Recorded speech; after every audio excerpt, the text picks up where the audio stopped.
more than 100 devastating tornadoes that pummeled America's heartland this weekend.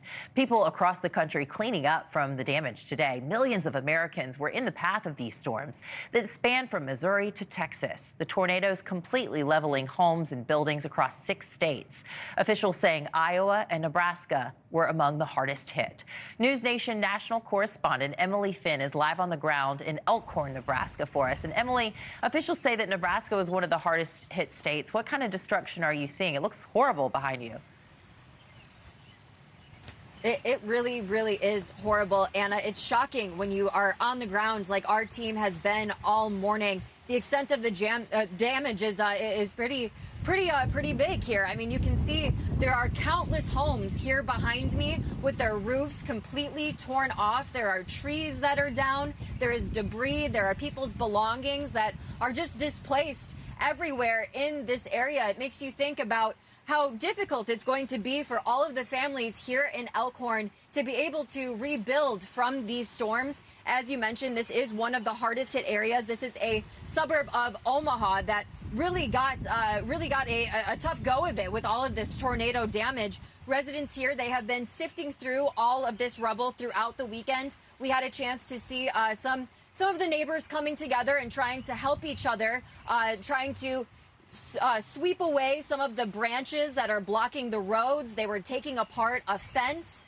trying to remove some of the larger items. We saw laundry machines, we saw hot tubs, we saw jet skis just completely displaced. Police officers, they're blocking off roads to this neighborhood, and they're asking the people living here to try to secure their homes. Some don't even have a roof over their heads anymore. Thankfully, there were no injuries. There were only minor casualties that have been reported. But as you mentioned, millions of people across Nebraska, Iowa, Oklahoma, Kansas, and Missouri have been impacted. The National Weather Service, they're continuing to assess the damage. We do know that more severe weather is on the way today. Our team has been seeing it. The sky is looking really dark here in Elkhorn, here in Nebraska. It's been drizzling. Actually came down pouring a couple of points throughout the day as well. So we'll be keeping a close eye on that weather. The National Weather Service, they're issuing a level 4 out of 5 risk in an area stretching from Wichita, Kansas, southward into northern Texas. So it's not just here in Nebraska.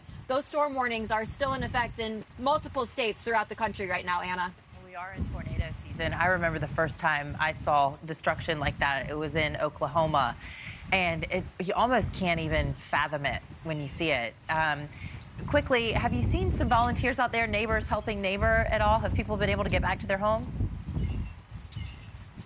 Yeah, Anna, as I said, it really is shocking to see all of the damage. You think about those families, you think about what they're going to have to go through to rebuild.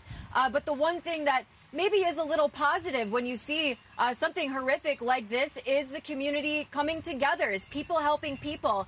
We've seen, like I said, people taking apart fences, trying to sweep away some of that debris, sweep away the branches, everything that's kind of in the way here.